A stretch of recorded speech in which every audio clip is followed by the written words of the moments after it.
When you look at traditional medical diagnostics, there is this sort of comfort in the absolute precision of the tools we use. Oh, absolutely. I mean, it's very cut and dry. Right. Like if a patient comes in with a fractured arm, the doctor doesn't have to guess. They just, order an x-ray. Yeah, that black and white image pops right up. Exactly. They point to the jagged line on the screen, and the path forward is just immediately clear. The problem is visible, it's quantifiable, and entirely objective. And that objectivity is a total luxury. Because in physical medicine, you're dealing with structural realities that they don't change based on the patient's mood or what time of day it is. Right. The bone is broken whether you're hungry, tired, or just perfectly happy. Exactly. But the moment you step out of that structural world and into the realm of human behavior, specifically neurodevelopment and behavior change, that metaphorical x-ray machine just completely shatters. It really does. It's gone. We are no longer looking at static bones. You're tasked with figuring out what motivates another human being. And there is no simple scan you can run to see what's happening inside someone's motivation center. It is the absolute definition of diagnostic muddy waters. You are trying to isolate a variable that is entirely invisible and just constantly in flux. Which is exactly the clinical mystery we are wading into today. Welcome to today's deep dive. We are targeting BCBA Foundation's F4, looking specifically at the architecture of preference assessments. Such a huge topic. It really is. And to do this, we're drawing from a stack of behavior analytics study guides, some rigorous mock exams, and several really fascinating cases from clinical ethics workbooks. I love the ethics cases. They always bring it back to the real world. They do. So the mission of today's deep dive is to unpack exactly how we figure out what drives human behavior. We're going to deconstruct 3 specific assessment methods: the free operant arrangement, the paired stimulus method, and the multiple stimulus without replacement, or, MSWO. Right. But before we get to the mechanics of those tools, we really have to help you navigate a massive conceptual pitfall that derails both test takers and seasoned practitioners. Oh, it's a foundational trap. Whether you're sitting for a board exam or just standing in a clinic trying to build a program for a new client, if you fall into this trap, your intervention is going to fail before it even starts. Okay, let's unpack this. Because right at the very top of our source material, basically flashing in neon letters, is a critical warning. And the rule is simple: preferred does not equal reinforcing. Yes, that distinction is the absolute bedrock of behavioral science. I mean, identifying what a learner wants is obviously the first step, right? Right, you have to know what they like. Exactly. If you want to teach a skill or overcome a severe behavioral hurdle, you have to discover their currency. But confusing a mere preference with an actual reinforcer is a fatal clinical error. How so? Well, if you build a whole treatment plan around a reward that a client simply likes, but it doesn't actually possess the motivational power to make them work, the behavior just isn't going to change. So to understand how to assess these preferences, we need to isolate why people confuse the like with the lever, so to speak. Right. There's a perfect scenario in the mock exams we reviewed. A clinician does this highly structured assessment, and the data creates a clear hierarchy. A digital tablet is ranked universally as number 1, and a toy truck is ranked all the way down at number 10. Okay. Now, the logical assumption for anyone looking at that data is that the tablet, since it's the undisputed favorite, is automatically the ultimate reinforcer. I mean, if it's ranked number 1, doesn't that automatically make it the strongest reinforcer? And that assumption is precisely where practitioners fail the exam and fail their clients. Wait, really? Yeah. It's a completely natural conclusion to draw, especially based on our own daily decision-making, but behaviorally, it's unsound. Because knowing what someone likes is useless if it doesn't translate to action. It's like how we interact with social media. Oh, that's a good comparison. Right. Imagine you're scrolling through your feed, and you see a video of this incredible multi-million-dollar luxury sports car. You click like. You might even leave a comment saying it's your dream car. Sure. If someone surveyed you, you'd rank it as your number 1 preference.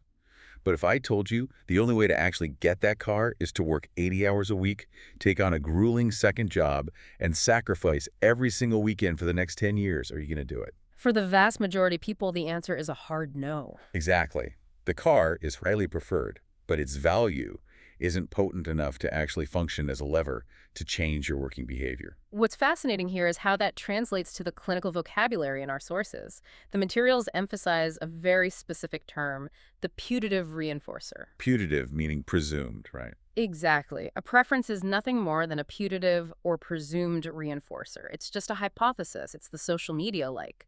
A true reinforcer, by definition, is a stimulus change that happens after a behavior, which actually increases the future frequency of that behavior. So the preference assessment doesn't actually give us the answer. No, it doesn't. It just gives us an educated guess. Mhm. We're generating this data-driven hypothesis that the tablet might work as a reward. But establishing that it's highly preferred does absolutely nothing to prove it's a stronger reinforcer than the toy truck. Exactly the opposite of our X-ray analogy from earlier. You only know for a fact that the tablet functions as a reinforcer once you introduce it in the real world and see it actively change the learner's behavior. Okay, so if preference assessments are essentially our method for generating these clinical hypotheses, we have to look at how we safely gather that data. Right, where do we start? Which brings us to our first major clinical mystery. Let's say you have a brand new learner. You don't know their baseline, you don't know their tolerances, you have no idea what they care about. How do you start figuring out their currency without triggering an adverse reaction? Well, the sources point us directly to the least restrictive, lowest barrier method, which is the free operant arrangement. The free operant. The mechanics of this are just brilliant in their simplicity. You essentially curate an environment. You saturate a room with a wide variety of potential reinforcers. Toys, electronics, books, whatever you think might work. Exactly. And then you simply allow the learner to enter the space and freely choose what to interact with. There are absolutely no restrictions, no structured trials, no demands. You're just observing. Right. The clinician sits back, usually with a stopwatch, and just records the total duration of time the learner spends engaged with each item. And by doing so, you capture this beautifully uncontaminated baseline of their interests. The study guides provide this great example with a 6-year-old boy named Grady who has ASD. The clinician wants to map his preferences, so she lets him into a playroom stocked with colorful blocks, a picture book, and an electronic game. Okay. Grady picks up the game, plays with it for 10 seconds, drops it, moves to the picture book for 5 minutes, and then just kind of wanders back to the game. So she's not directing him at all? Not at all. She's just tracking the seconds. But the question is, why use this passive observation method instead of just bringing Grady to a table and asking him to pick his favorite toy? To answer that, you really have to look at the developmental profiles of the populations we serve. Think about the cognitive prerequisites required just to answer the question, which one do you want? It's more complex than it seems. It really is. There's a case in the sources involving a 2-year-old named Lonnie. Lonnie is an early learner who currently lacks the pre-academic skills to visually scan an array of items, process the verbal instruction, and make an intentional selection. So if you put 3 toys in front of Lonnie and say, pick one, what happens? He might not comprehend the demand at all, or his neurological lazy choice might kick in, where he just grabs whatever object is closest to his dominant hand. Which completely corrupts your data. Yeah. You end up recording a preference for a toy when really you just recorded Lonnie's proximity bias. Exactly. Free operant circumvents all of that because it requires 0 prerequisite skills. Lonnie doesn't have to follow a single rule. He just exists in this space. And it's not just about skills, right? What about clients with behavioral challenges? Yes, that's a huge point. For some clients, free operant becomes a matter of safety. The materials highlight a client named Hugo, who engages in frequent, severe problem behavior, specifically aggression, whenever preferred items are taken away from him. Oh, wow. So taking things away is a huge trigger. Exactly. It's rooted in resource guarding. Right. If a clinician tries to run a structured assessment that requires taking an iPad away from Hugo every 30 seconds, they're going to trigger a massive behavioral escalation. But in a free operant assessment, you never remove a single stimulus. Right. The items just stay in the environment the whole time. So for Lonnie and Hugo, free operant is safe, but clinically, it leaves us with this massive blind spot. Let's go back to Grady, the 6-year-old. If Grady walks into that playroom, immediately picks up the electronic game, and hyper-focuses on it for the entire 20-minute observation period, we've definitively identified his #1 preference. Sure. But what happens if the battery on that electronic game dies during a therapy session? You're in trouble. You have absolutely no backup plan. Right, because he never touched the blocks or the book. You have no data on how those items rank against each other. That's the flaw of the free operant. It tells you what they're most comfortable with in a vacuum, but it fails to generate a comprehensive hierarchy. So what's the next step? If behavior analysts need to force a definitive ranking without triggering a meltdown, they have to move to method 2, the paired stimulus assessment, or as it's also known, the forced choice method. The forced choice. So we're moving from passive observation to an active, structured approach. Exactly. You present exactly 2 items at a time to the learner, place them equidistant in front of them, and record which one they actively choose. But the defining mechanic here is the matching system, right? Every single item in your total set is randomly matched with every other item exactly once. Yes.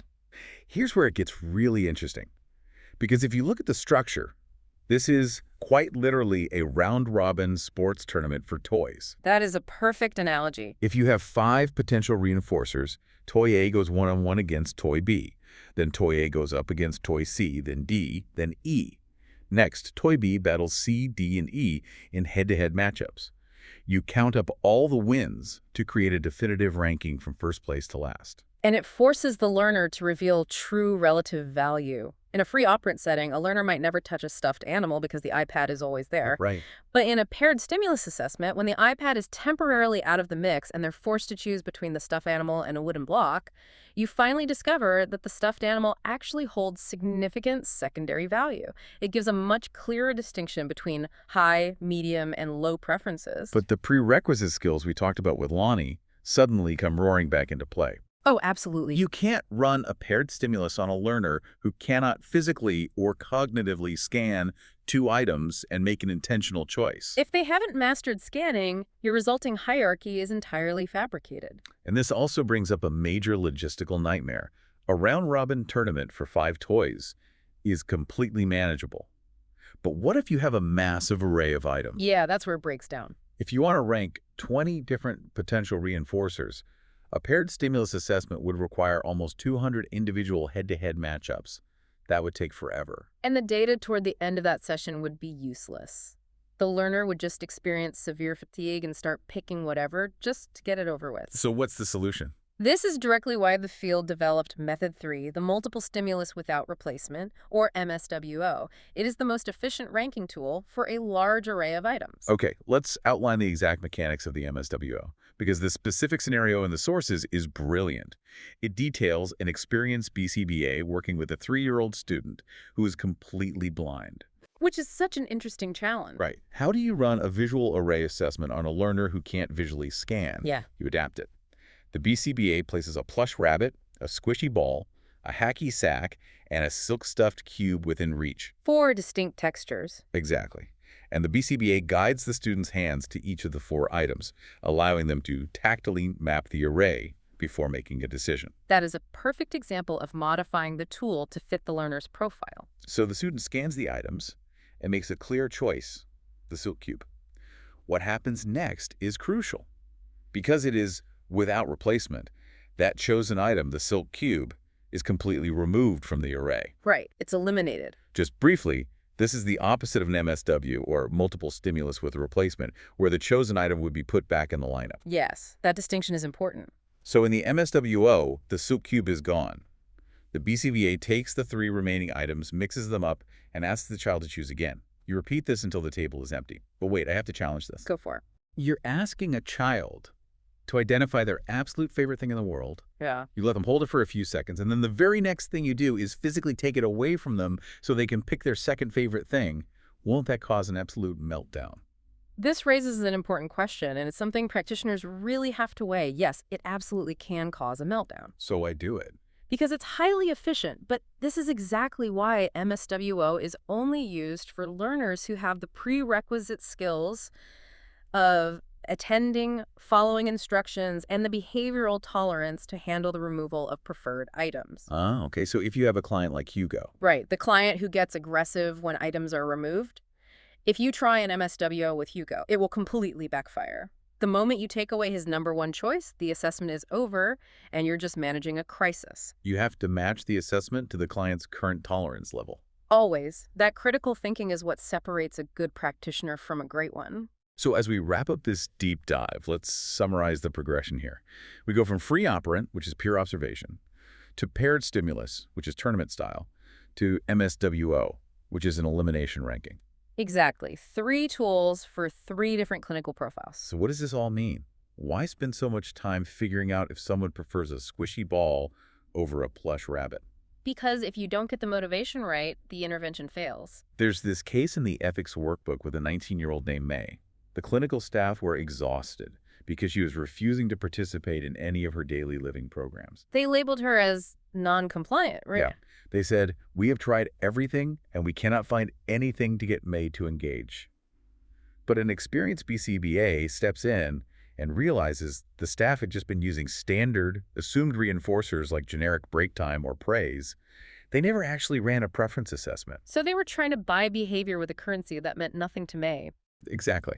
The BCBA runs an assessment and finds out Mai's actual preference is specific fast food and candy. It was never non-compliance. It was just a mismatched economy. But we have to remember the golden rule here. That assessment just gave them a hypothesis. Right. Just because the survey says fast food is preferred, you still have to do the work to see if it functions as a reinforcer in the real world. Right. Did her engagement actually increase when they offered the No. fast food? Exactly. If the behavior doesn't change, it's just a preference, not a reinforcer. It all comes down to proving it in practice. And as we finish up here, I want to leave you with a final thought to ponder. We've spent this whole time analyzing how to assess what clients want, right? Right. But let's flip the lens and point it directly at you.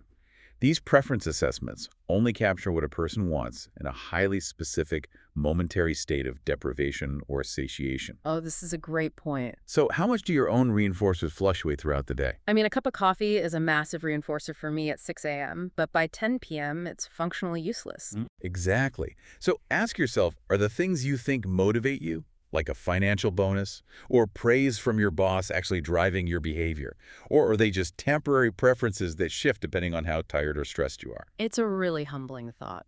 Because if you can't definitively lock down your own internal reinforcers, imagine how meticulously we have to assess the individuals we're trying to help. The muddy waters of motivation are deep. Thanks for diving in with us.